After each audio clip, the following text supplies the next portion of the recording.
welcome to another episode of Marvel Talk.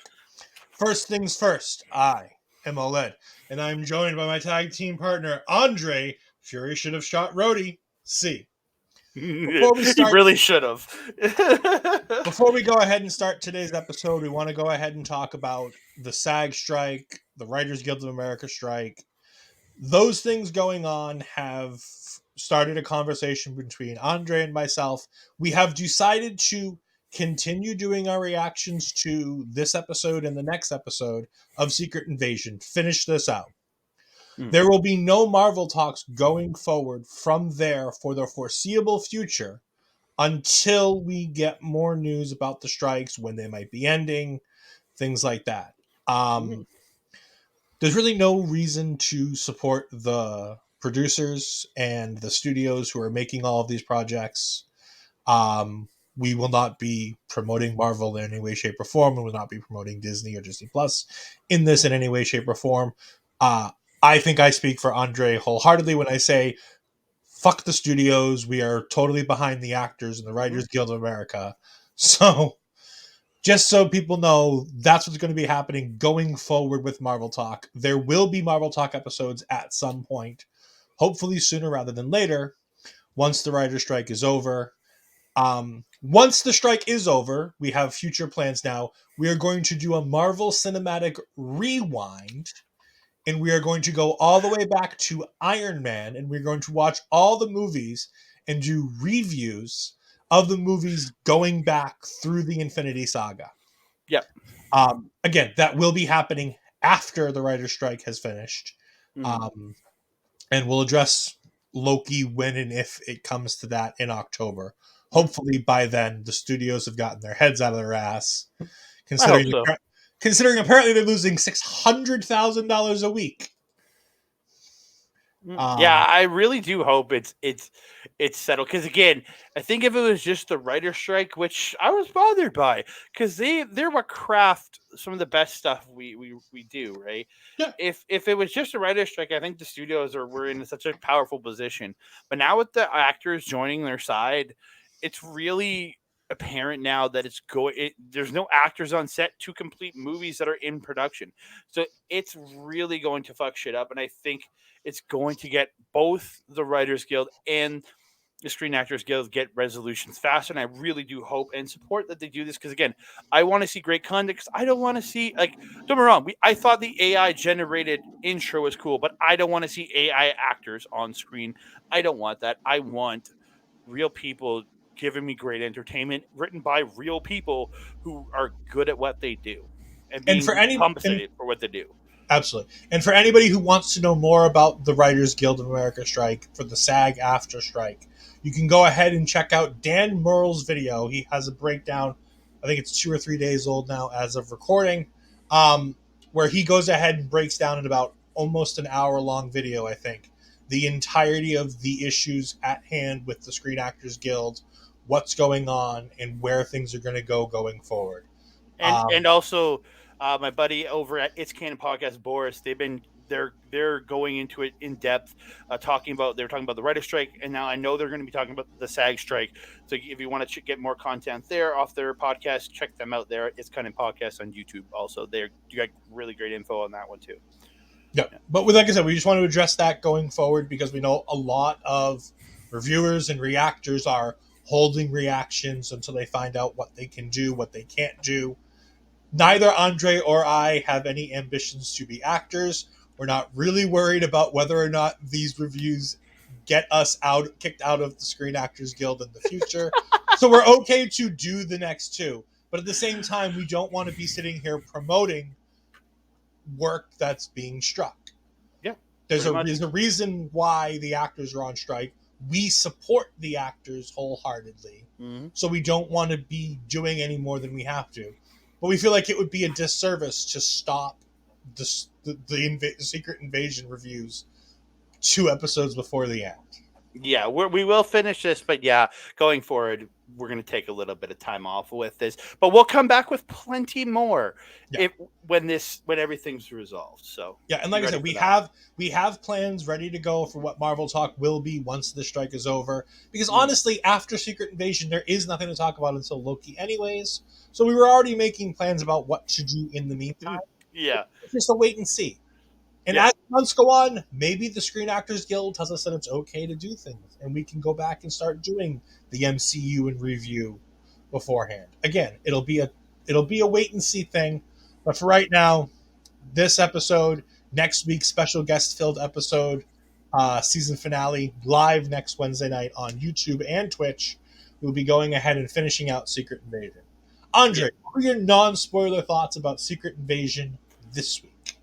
It was okay. So I think Marvel has been very much known to have that lull fifth episode, and I think it happened again. I was really hopeful that it wasn't going to happen this time because they had building such an incredible story, but it happened.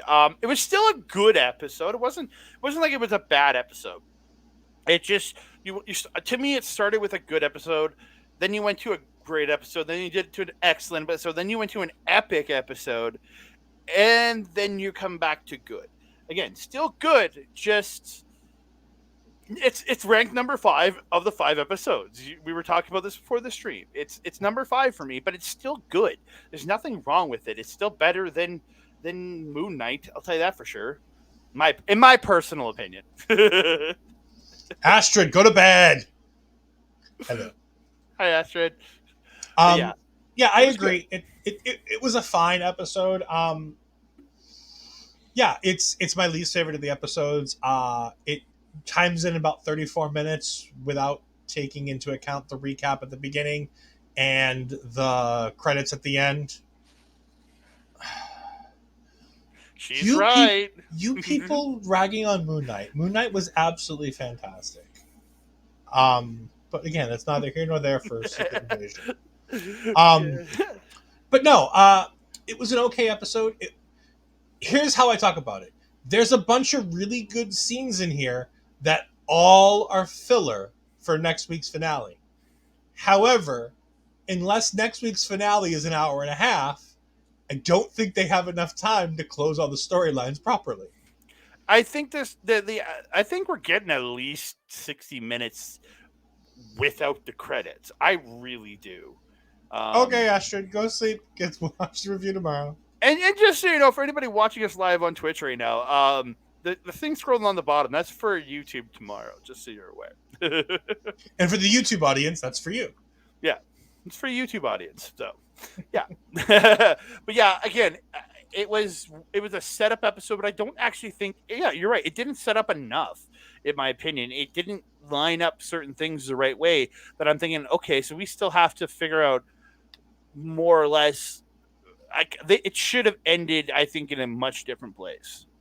Yeah, Yeah. I think that they could have added 5 minutes to this episode to do a couple more things to tie it off. But speaking of things that they could have added, we're going to go ahead and jump right into the spoiler review because we've talked about the strike. We've done a little bit of non spoilers. We're going to go ahead and jump right in. And we're going to start where the episode starts. It starts with a recap. And then Gravik gets back after everything that happened in Russia. And he starts talking to everybody. He goes up on a pedestal. And Pagan starts coming after him and challenges him on what's happened. Because Pagan's like, look, we should be happy. We killed Talos. And Gravik's like, why should we be happy? We killed Talos. Great. The president's still alive. Fury's still alive because somebody else didn't do their job. Like, why should we be happy? This is a bad thing. Yep. And Pagan continues to challenge him and be like, well, you know, if the harvest was where it was supposed to be, if you had done your job and got the heart and got us the harvest, we wouldn't have to worry about this. And I'm sitting here going, what the fuck is the harvest? Yep. Like, and again, something that should have been talked about in episodes before this, personally, I think. But they go introducing in fifth episode, and I'm like, okay, No, so you're no, introducing. they've mentioned the harvest throughout the entire show. Have they? I Pagan don't remember anything Pagan about the harvest. Pagan has been talking about this harvest every week. Oh, when I have not noticed anything he has said. Obviously. in the second in the second episode when he's talking to Dr. Rosa Dalton and Gaia's behind him, he mentions that the Oh, harvest isn't in any of the locations that Gravik said it's supposed to be. that And makes then in sense. episode 3, there's another mention, again, of Pagan saying that we can't find the harvest. I must have just tuned him out because Yep. I know I didn't hate him as much as you did, but again, he didn't add a lot to most plots. So Yeah. until Gravik today, also Gravik also here starts to flip for me for being a really cool villain to being kind of dumb. Because he all of a sudden, because Pagan says, Fury never trusted you, obviously, and it's making me start to ask, why should we? And at this point, Gravik goes ahead and grabs him with the Groot ability and basically gives him that crunch and basically crushes his chest. oh, I thought he grooted him through the chest. Is what I thought. Something like Yeah, that. yeah. He definitely broke that heart and that rib cage because you heard a crunch. Mm-hmm. Gravik then looks at the rest of them and goes, all of the Skrulls are nameless and faceless. And I'm like, oh, so he's not a leader of people that wants to like give his people a fair place. He just wants power. Great. I don't like you anymore. You've become a generic villain number 5. I called this. Remember, I said he was the guy at first that he wanted to be on the battlefield with his people, but now he wants to be that guy ruling atop. He He doesn't care. still wants to be on the battlefield Yes, considering but he has all the powers. in the way he looked before, he looked like he that guy that was man of the people, wanted to fight with him. Now he seems like he still wants to fight, but he wants to fight as I'm number one. Yeah. It's no longer he's not one of the man of the people anymore. He's now man above the people. Yeah. It is very interesting there. Gravik then also calls Rhodey and tells him, and Rhodey's like, don't worry, we're on our way to the hospital. We're going to make sure that everything goes the way we want it to. And he's like, no, change your plan. We're going to leave Ritson alive. And I want you to tell him that the Russians are working with the Skrulls to do this. And I want you to make sure that Ritson bombs New Skrullis. And Rhodey's like, excuse me? We're gonna do what? Why are we killing all of our own people? He's like, don't worry about it. It's fine. And if people don't get in line, we'll sacrifice. I'm like, oh, Gravik, I don't like you as much anymore. You've become so generic from somebody that was so really good. And Kingsley Benadir is still doing a fantastic job. Oh Like yeah, Kingsley was fantastic in this episode, but the character has really, hello Barish, how are you? Thank you for joining us. The character has really fallen off the cliff for me in this yeah. episode. Because again, he went from this charming rogue who, like, he had all this sinister behind him, to just being this muhahaha, I'm evil. Yeah. Yeah. Like now he's willing to throw all of the Skrulls out to dry and kill everybody as long as he lives and he gets the harvest that he wants. Yeah. Again, it's very much muhahaha. Yeah, back in my old setup, got the banner up now, and I'm happy to be back exactly where I used to be. Finally got internet in my basement, but yeah, it's a big shift in the character, and it's like, do I like this? I'm not sure yet. One of the other things that happens early in this episode is that Fury goes in with Ritson and he's trying to tell Ritson that Rhodey's bad. That the Don't trust Russians Rhodey. Don't trust don't Rhodey. trust Rhodey. Don't trust Rhodey. Like Ritson's out of it. He's not really there, but Fury's trying to make sure it gets through to him. We're not sure how much it takes. And Fury gets told he can't go past, that he doesn't have the proper clearance to go past. So Fury just pops up a squat, pulls out a chair, and guards the door. Oh, so good. So good. Then Rhodey shows up, and he asks the nurse, where's the president? To which the nurse points to where the president is, and Rhodey gets super pissed off and goes, where's the confidentiality? Why are they just telling people? And he tells them to go ahead and secure the hallway to make sure that nobody else gets through. Well, also, you're one of the most, probably at this point, one of the most famous faces in the world. You're known as the War Machine. Most people probably know you work with the president at this point. she probably realized, oh, it's Rhodey. It's the War Machine. I'm gonna tell him. It's Yeah. like it's just the I just weirdest love the reaction. idea that the Skrull is pissed off by this. Yeah, it's just funny to me. Fuck. And then he goes ahead and he gets caught up by Fury, and Fury grabs him and puts a gun to his throat, and Rhodey just laughs. And this Rhodey's is where he should have shot him. Rhodey goes ahead and tells Nick that if he shoots him, that's fine. Nick Fury, but he knows Nick Fury's not going to shoot him because he knows Nick Fury doesn't want to die. And he goes, he has a backup plan. In 60 seconds, the entire world media is going to get the video file that Nick Fury shot Maria Hill. And Nick Fury is about to become the most wanted man in the world. And so this comes away. Nick Fury starts to walk away. All of a sudden, all the Secret Service is there. And Rhodey says this wonderful line. If you ever get within 100 yards of the president again, you're going to get this show. But instead, you're going to get the full show. Mm-hmm. And Nick Fury just has to walk away and run off into the distance, try to get away before everything goes bad. It shows how cowardly badass. I know it sounds stupid to put those words together, but it's like a cowardly badass in that sense. Like he's acting all badass, but he's cowardly hiding behind all these Secret Service people. And I also love that we finally got the name of the Skrull character of Rava, because Gravix is referring to the Skrull as Rava. Yep. We then get a conversation between Rhodey and Gravik. Well, actually, no. Before that, we get Sonya going ahead and, if you remember when she was talking about having issues of her own a couple episodes ago with Fury when she had Hoot Fury. Everybody remembers Hoot Fury. He's fantastic. But remember, she closes a file and it had a man's picture on it. The man is Victor Van Gogh. I mean, he's director somebody of somebody in the SIS. I in all my notes, all I have him as is Victor Van Gogh because he played Van Gogh during the Doctor Who episode. Mm-hmm. So that's all I can see him as is now. But she wants information. He tries to hide it from her, so she goes ahead and just shoots him in the leg. And then people start coming in. They're like, "What's going on?" And she's like, "Oh, I'm just showing you his true colors." And she points, and he just turns into a Skrull. And everyone's like, "Oh, okay, everything must be fine then. He's a Skrull." And again, like, do these people know Skrulls actively exist at this point? That's my question. Because I know we get news footage that's coming out of the Skrulls and stuff in these scenes here, but like they have to know a little bit because she uses in this exact same scene. And a few minutes later, when she's pointing the gun at his head, she goes, "The SIS has no rules on what we can do to Skrulls, so I might just do what I want to do." Mm-hmm. When she's about to shoot him in the head if he doesn't give her the information she wants. Mm-hmm.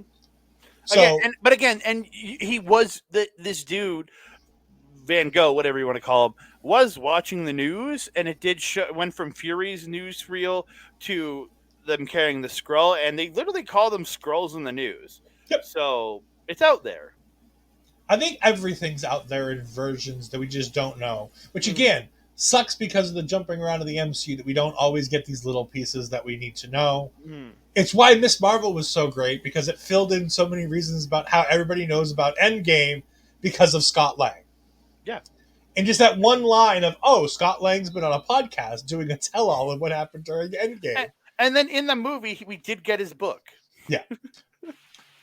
After Sophia confronts her lieutenant, the person ahead of her, we go ahead and get a phone call with Gravik while he's on the phone with Scrody, as I continue to call him, or Riva.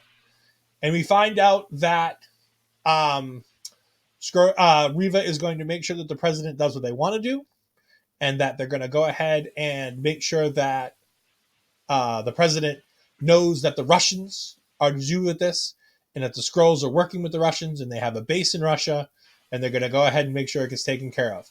As Gravik's getting off the phone, he is attacked by the other Skrulls who witnessed him kill Pagan. And they start beating him down pretty good for a little bit. Mm-hmm. They go ahead and get a bag over his head. They go ahead and start trying to make him suffocate with the bag.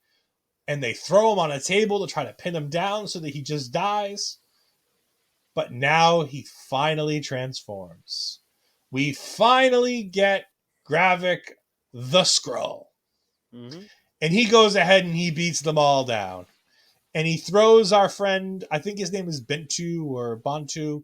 He's the guy that we met in episode 1 when Yeah, we the first found out recruit. about the What Skrulls. guy is recruit? Yeah, Right. guy is brand new recruit. He's the last one. He gets thrown through a glass door in front of all the other Skrulls. And Gravik goes ahead and says, "Who's next?" And he's challenging everybody. And nobody really wants to step up to him. And to prove a point, he goes ahead and he slits his throat. Mm-hmm. Again, fantastic scene. Does nothing because Gravik has now become a lunatic out of absolutely nowhere. Like the Gravik that we saw in this first 5 episodes, I truly believe, even with Pagan questioning him, the Gravik that we know should have been had a way to talk his way out of it. This man is smooth. This man has like levels to him, and the fact that it kind of created they're one dimensioning him. He's the bad guy. He's just the bad guy now. Mm-hmm. Everybody hate this guy because he's the bad guy. I don't know. He was like up to this point, like arguably he was one of the best bad guys in Marvel overall, outside of maybe like Thanos. Like Killmonger. no Killmonger, but again, like I'm saying, one of the best. Yeah, And he was in the top 5. yeah, and now I feel like it doesn't make his stock quite fall yet because his greatness up to this point, and it depends what they do with him in the finale. Yep, I agree. Well, to me, put him and see where he places in the ranking of bad guys, in my personal opinion. Fury goes ahead and hides out in the same place that we saw in the flashback in the 1990s, where he goes ahead and gets the Skrulls to join him as he promises to go ahead and get them a new home. But when he gets there, Gaia's there waiting for him. Fury tells Gaia that Talos died, and she says, and I quote, "He died. I don't need to know anymore. On a foreign planet, on a foreign road, and nothing will come of it. I ran from my father because I knew he would lose." She was right. All right. This entire show, Gaia has shown no emotion for anything or anybody. With the exception of a split-second scene in episode 1 when she finds out her mother dies and she hides in the corner and cries. For a split second after she's told that her mother died by Talos. Mm-hmm. But she finds out Talos died here. No emotion. She goes ahead and later on they have the funeral scenes. Minimal emotion. The scene that got me more than anything is the van scene. When she's sitting there just like almost dead eye, and again, it's a personal thing to me because I lost my father a year ago, and I was like I almost had I didn't understand how she wasn't crying because I when my dad finally passed, I sat there and cried. I'm like, I don't know how you're not crying. Like, was he that big of a bastard that Jesus Christ. It was a weird emotional feeling for me watching that scene. Her entire character in this episode feels like nothing phases her, which is weird because I felt like this episode could have been really well done had it been focused on Gravik losing control and her regaining herself through emotions of dealing with Talos's death. Yeah, him not being able to control his emotions and like falling into madness before the end, and her like having this breakdown, and by the end standing up and like maybe you see her hands turn to a group power and she's just looking like she's ready to punch something. But we didn't get that. Oh my god, we got a badass scene with her, but we didn't get that emotional rise from her that we should have. Yeah. Gaia tells Fury that he is looking that Gravik's looking for the harvest, and Fury just rolls his eyes because now he knows what's going on. Mm-hmm. And then Fury goes ahead and tells her to go ahead and take Talos to Priscilla that she'll know what to do. Mm-hmm. We go ahead and we jump to Sonya confronting the Daltons, where she says as they walk in, "Hello, Skrulls." Just flat out calls them Skrulls. So It's good. so So great. good. And again, Olivia Colman is the star of this episode by 100%. leaps and bounds. She is. I'll say it this way: she's the only good thing about this entire episode. Like there are some Oh, okay things from everybody else, but I thought Priscilla was strong in this too. she was But okay. outside of like I would go like Sonya, then Priscilla, then Fury, and the list just keeps going down. But like yeah, she was awesome. She confronts the Skrulls and she says, "I'm versatile," when they ask who she is. And she goes, "No, you should ask me about what I can do. I'm versatile. I could be your bestie, or I can be your not your bestie. It's really up to you." And she goes, "Nigel, go ahead and point the gun at him." And he's like, "My name's not Nigel." She's like, "No, but Nigel's the guy behind you with his silencer against the back of your neck." Oh, And it's so good. she holds them at gunpoint and she tells them to open up about the Super Skrull program. She goes ahead and shows the actual schematic for the Super Skrull program. And she says, "Tell me everything. Don't leave out a decimal point."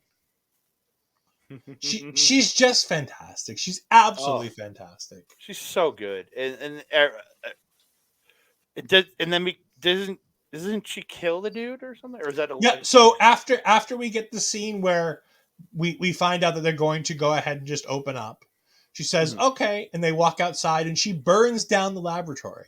And it's at this point So good. that Victor the Skrull takes his wife hostage and has a gun pointed to her. And Olivia Colman, out of nowhere, is just like, "Oh, this is what all the podcasts are talking about." And bang! Just out of nowhere, just shoots him in the face.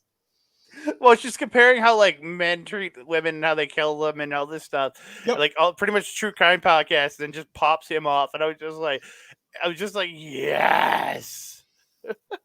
I love the splash of purple blood on the wife's face from the kill shot. Mm-hmm.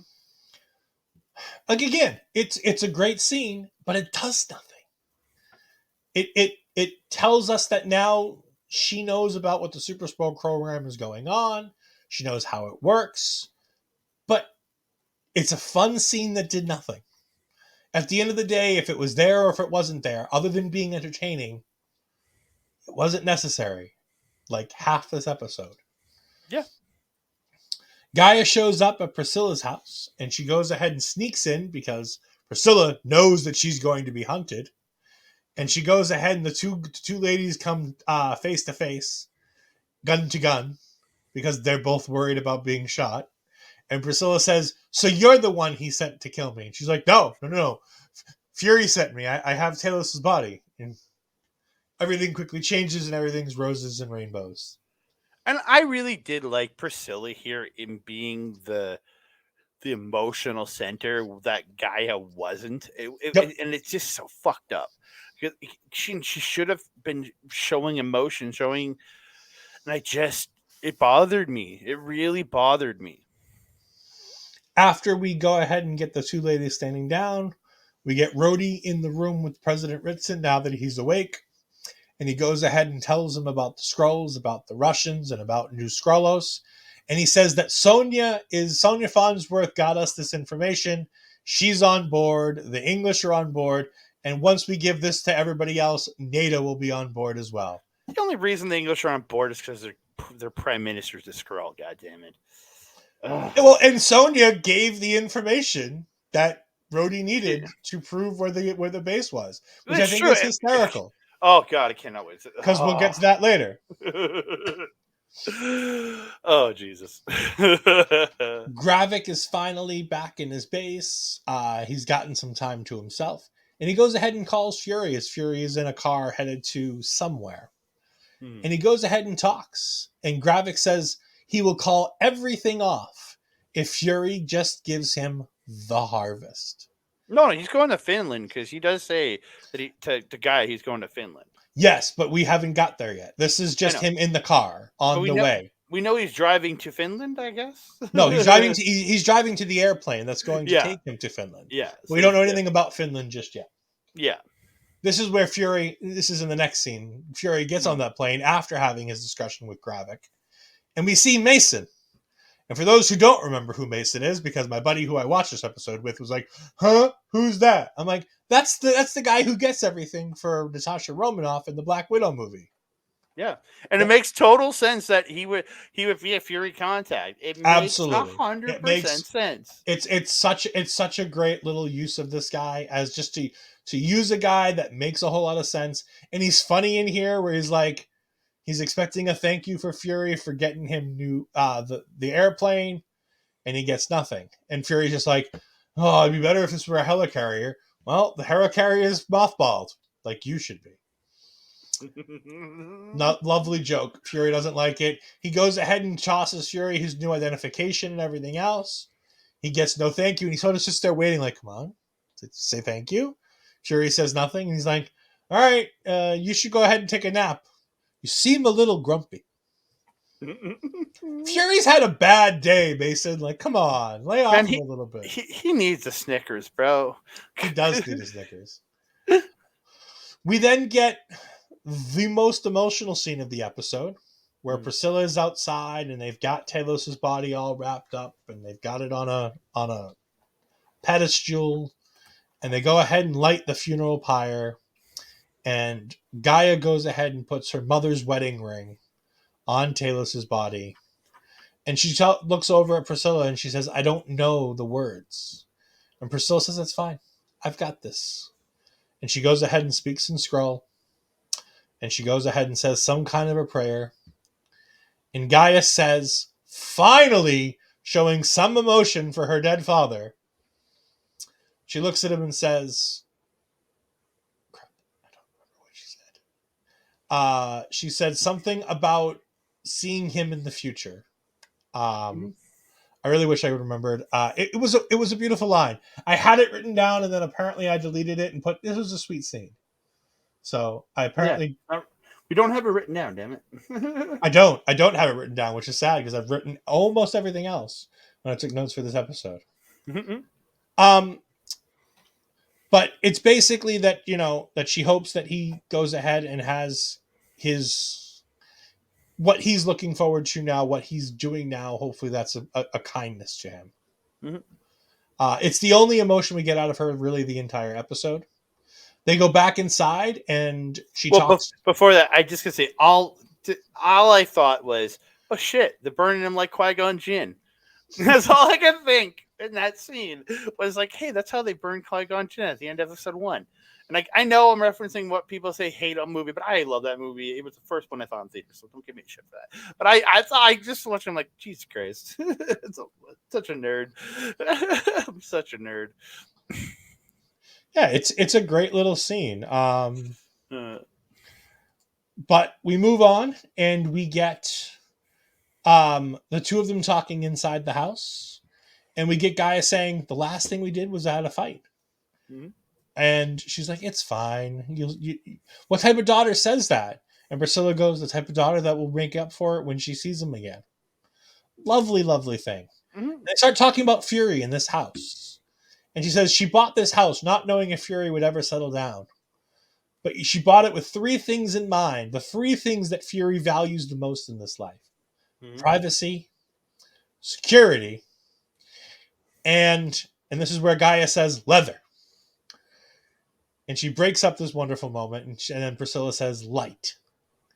And she tells the story about one of the most wonderful days that she had in this house was when Priscilla was just standing back as Fury was in one of the rooms and just reading a book, and the light was just glinting off of his skin.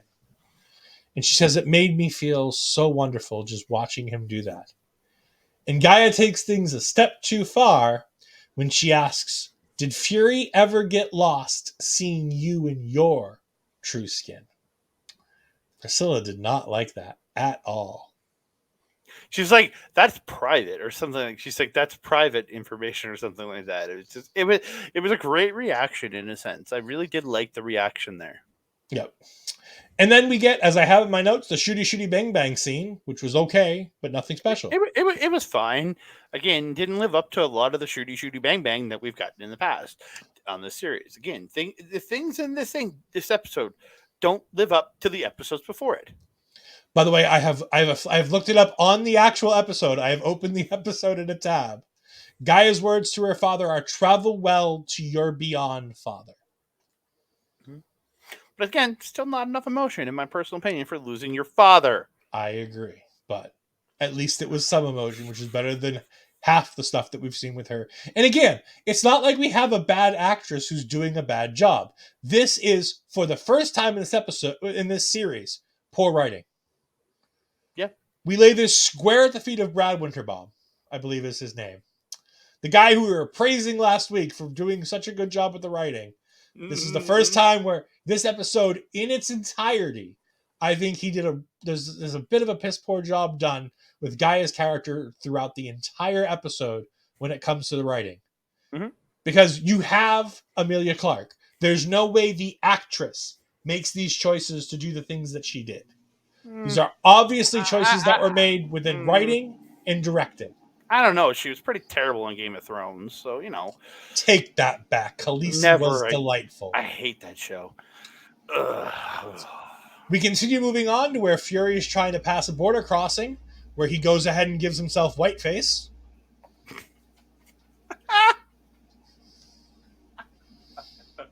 Oh, Jesus Christ, man. Sorry, Old white face. Old man whiteface. Old white face. For anybody who doesn't understand what I mean by this, in Hollywood, when you take white actors or non dark skinned actors, normally for black actors, and you go ahead and you don't use a black actor for a role and you use a white person, they call it blackface, where they go ahead and they paint somebody black and they go ahead and try to pass it off. Justin Trudeau, if you're Canadian. I don't know what a Justin Trudeau is. No, I know he's the Prime Minister of Canada. For Canadians, Justin Trudeau. Just yeah. But Fury basically used, as we find out what the name of it is, the Widow's Veil, to go ahead. It's the same thing that Black Widow used in Winter Soldier. She used it in the Black Widow movie itself. She's used it a few times. It's called the Widow's Veil. But he basically made himself a white man, fully covered, so that he could go ahead and pass through borders. He goes ahead and he sits down in the car with Sonya Fallsworth, and she says, millions of dollars of technology into the Widow's Veil, and all you can do is get one that just turns your face white. And he's like, it's the old model. What can you do? So good.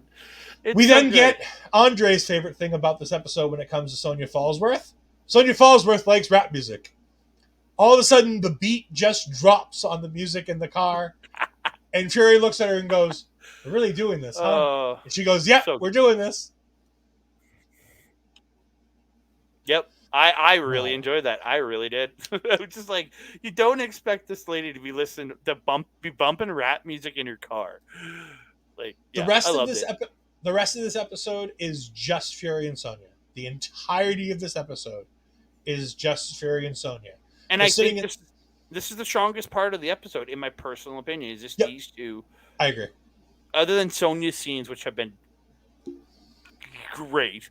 All of Sonya's scenes were the best parts of the episode, but this especially was where she stepped up. Sonya talks about how she gave the information to Rhodey about New Skrullos, and he goes, but he's a Skrull. And she goes, excuse you? Why? When was anybody going to tell me? And he's like, and you thought you were so good at picking them out. You couldn't tell Rhodey was a Skrull? Come on. So good. It's so good. The back and forth between these two is just perfection. I cannot wait to get an MI13 show with her at the lead of this show. I cannot wait for it. We then get them talking about what Gravik's after, and he goes ahead and says it. He says the harvest is what Gravik's after. And we finally get an explanation of what the harvest is and why Nick Fury has kept it very close to his chest about what it is. The harvest is after the battle for Earth. For those that don't remember, the Battle of Earth is the fight at the end of Endgame after everybody comes back. Mm-hmm. During the Battle of Earth, after it's all said and done, all of the Avengers had bled, or lost DNA during that battle. People were sent in with the express wording that could blend in. Gravik led these people, so you assumed it to be Skrulls. But I was watching a podcast earlier, and they were asking who else might it be.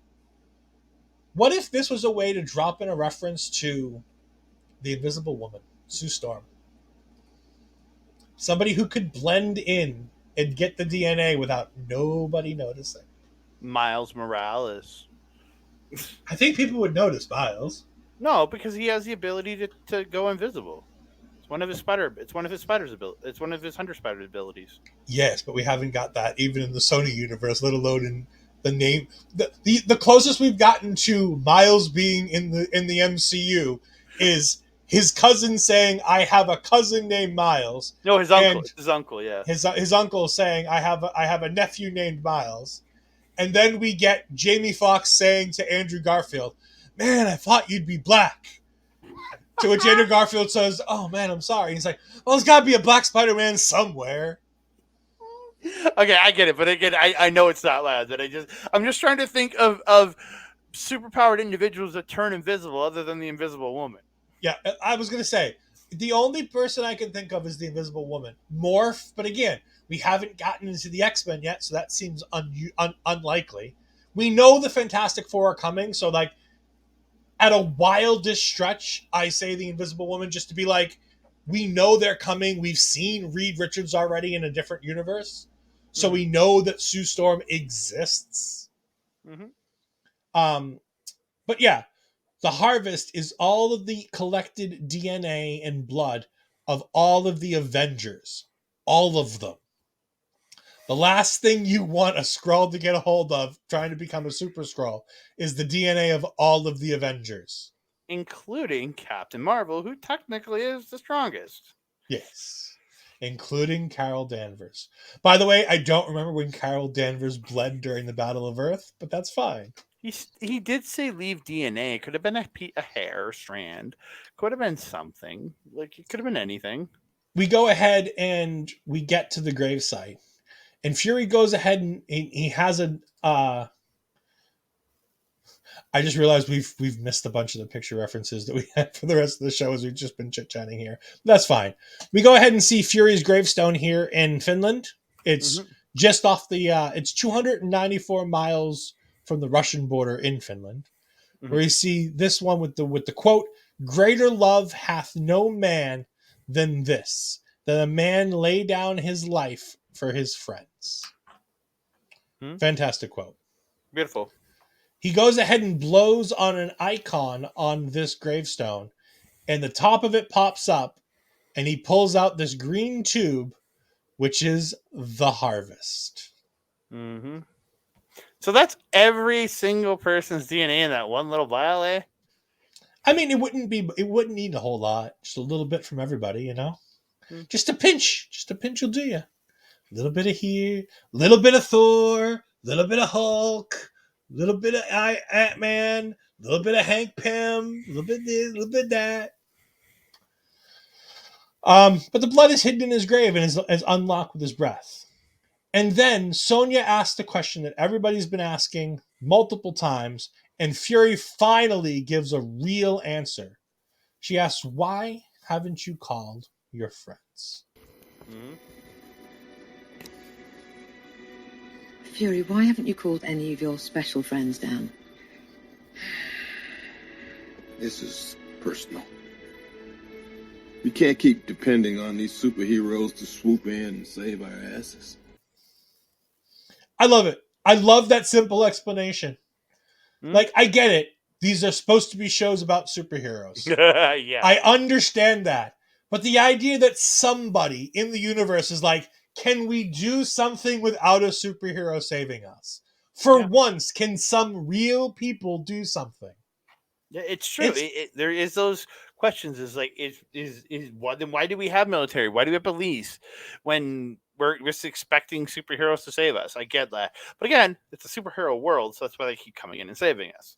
Yeah, but Fury kills at this moment, talking about why he hasn't called the Avengers, and then he talks about what he thinks of himself, where he's like, you know, all I have in this world is what's between my ears, given to me by my mother. And he takes off his wedding ring and he's like, and what was given to me by the woman that I love. and he has this moment, and he goes, I love it here. She asks, why do you have a gravestone here? He's like, I got gravestones all over the world, but I have one up here in Finland because it's cold. Skrulls like the cold. And he walks away, and she realizes that his wife was a Skrull. And she has this dumbfound look on her face. And he goes ahead and he goes into the grave. And as I called it, this is his graveside storage. As he goes into the mausoleum and goes ahead and uses one of the gravestones, has an iris scanner, and it opens up to reveal his jacket from the Avengers movies. Another gravestone. Why they can't all be in the same one, I don't understand. But 3 of them open up. One of them for his jacket, one of them for his eye patch. Which, by the way, doesn't need its own thing. Like the gun and the eye patch could have been in the same one. It could have, just but saying. yeah. But those things open up. He goes ahead and gets on the phone and he calls someone. And he goes ahead and says, "It's time. Let's finish this." Who is it? That's the big question. That's the cliffhanger that we're left on. Andre, who did Fury call? Kamala Khan. I don't know. I really like. I'm not sure. Like, I'm really trying to think who it is. I really don't know. I'm not sure. Like, I'm trying to think, who has he had contact in this to say, let's do this? But like, I don't think there's an obvious choice. You might have it. I don't personally. So the most obvious choice I can think of is Gaia. The most obvious choice I can think of is Gravik. Yeah, like saying, hey, it's time, we're going to meet up. Yep. That could be it. It could be guys saying, hey, we're going to take. I gave these secret plans before I left. Maybe he gave her something. You never know. But again, but it could be a completely, like, maybe Maria Hill's not actually dead. I don't know. Some of the other things that people have been talking about is, could he be talking to Chloe Bennett, better known as Quake? Oh, Quake. Daisy Johnson Quake. Oh. She's been rumored to potentially be involved in a Marvel Cinematic Universe project in the future. You're talking to Phil Coulson, for all we know. Like, I've brought up the idea before. Phil Coulson got brought back to life once. Why couldn't he get brought back to life again? I didn't even think of Phil Coulson or Daisy. Like, but again, you could bring in anybody you want. It could be Captain Marvel. Like, to people who make complete sense, why wouldn't he call Captain Marvel? Why wouldn't he call Sam? He could be calling Sam. Why isn't it Sam and maybe Bucky? There's a weird thought just coming to my head. Maybe it's Bucky, Sam, and Thunderbolt Ross, and this is how you get it, like a backdoor look in. And this is kind of like you're introing Ross to be in the Ghostbusters, clearly. But you know what I mean? Like, there's little spots like that. Like, it could be, use it to promote Thunderbolts in a way. Use it to promote. It could be, again, it could be what's the one of her Captain Marvel's friend's daughter, Monica Rambeau. Monica Rambeau could be her. It could be really anybody that has potential. Could be Daredevil, for all we know. But again, I'm like, but again, I don't want to put myself in the frame that it could be a superhero, because again, I wait, and like he said, he doesn't want to call in the big guns. That's why I don't feel a Gaia, yes, like a low end person. Maybe he's talking to Thunderbolt Ross, and Thunderbolt Ross is going to bring in some low level people to help him out. Like, it's not like the big superheroes, but some low level guys. You know what I mean? Like, maybe a Bucky or something, or you know what I mean? You never know. Like, yeah. Because again, it's a perfect way to introduce Harrison Ford before Thunderbolts. Yeah, there's so many different options it could be. I want to keep it simple. I think it's Gaia. I think it's Gravik. I don't think it's going to be anything too crazy. No, me either. But we've come to the end of the episode. That's what we've thought of this episode. Again, It's not a bad episode. It's just a little bit flat. Andre, go ahead and tell all the people where they can find you for the rest of this week. Twitter, Mastodon, Hive, TikTok, at that Canada guy, Instagram and Threads at that Canada dude. You can find all my great wrestling talk, where we talk New Japan and Stardom and some local independent wrestling whenever we get out to the shows, at youtube.com/at Andre and Melball Wrestling Talk. Next week, the same day we go live on this, you can actually hear me talking the really shitty Doom movie from 2005. My good buddy Adam Blank's Remember the Game podcast, which I have been on multiple times. I'm coming back. We're talking that shitty ass rock-led Doom movie. We're talking about that. So check that out at rememberthegame.com. Next Wednesday, we'll be talking about that. So the same day as our live stream for the finale will go. So check that out. And then you can find all my other stuff simulcast on Backbreaker Media. Our boy Mike the Ref, give a shout out to him, my boy. Yeah. And remember that if you want to know anything that's going on in the G1, make sure that you check out Andre and Melball's Wrestling Talk. These guys are going to be covering all of the G1 as it happens, as close as they can. I know Andre's got a big night ahead of him and a big early morning ahead of him to go ahead and watch what happens tonight, to go ahead and be ready for the next review that they do tomorrow. The first two nights has dropped today. We put the review. We're dropping nights 3 and 4 on Friday, and it's pretty much we're gonna as shows. We give ourselves about a day or two, and we're gonna try and get our reviews out of the shows. And then in about a week and change time, we're gonna be adding even more to the pile. And we're gonna be talking the 5-star Grand Prix from Stardom.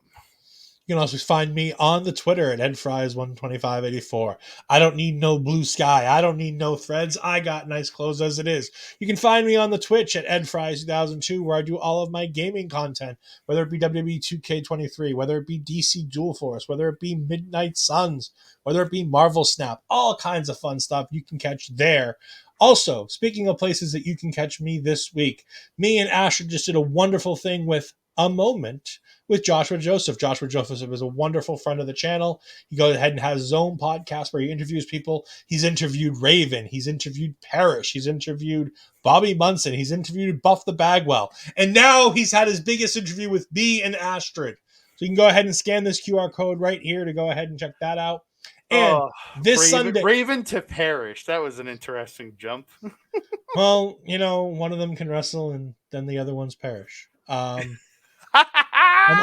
only saying that because I know Parrish is in the chat. This Sunday, you can go ahead and catch on her anniversary weekend. Asher's going to be doing a live episode of Astrid Asks. Sort of. I've been calling it Ask Astrid because I, Edward Fries, will be going ahead and asking Astrid all the questions. So if you want to go ahead and jump in the live stream and ask some questions yourselves, you can go ahead and jump in there. And we'll go ahead and ask some of the community questions as well. I've got a big list of things. That's going to be happening this Sunday, around about 2 o'clock after Busting Out ends. Shortly after that, we will be going live. And again, you can catch me every Tuesday night with Astrid. And then next Wednesday, we'll be having our Secret Invasion finale with special guests. Andre, drop the special guest on them. I've lined up my boy from SNME Radio, Boris Aguilar, will be joining us here, along with hopefully the beautiful Astrid Pizarro. Yes, Astrid is tentatively scheduled to go ahead and do it, barring she can see the episode before we go live. That episode will be going live about 8:30-ish Eastern Standard Time, right about the time Dynamite starts, to go ahead and just kind of even out the viewers there, because Lord knows I watched Dynamite tonight. It was pretty awful, I'll be honest. I turned it off 40 minutes in. But we are going to go ahead and raid friend of the channel, Game Time Art. So for those of you watching on the Twitch channel, thank you for joining us. We're going to go ahead and do that raid, and we'll be back next time. Have a good one. Goodbye.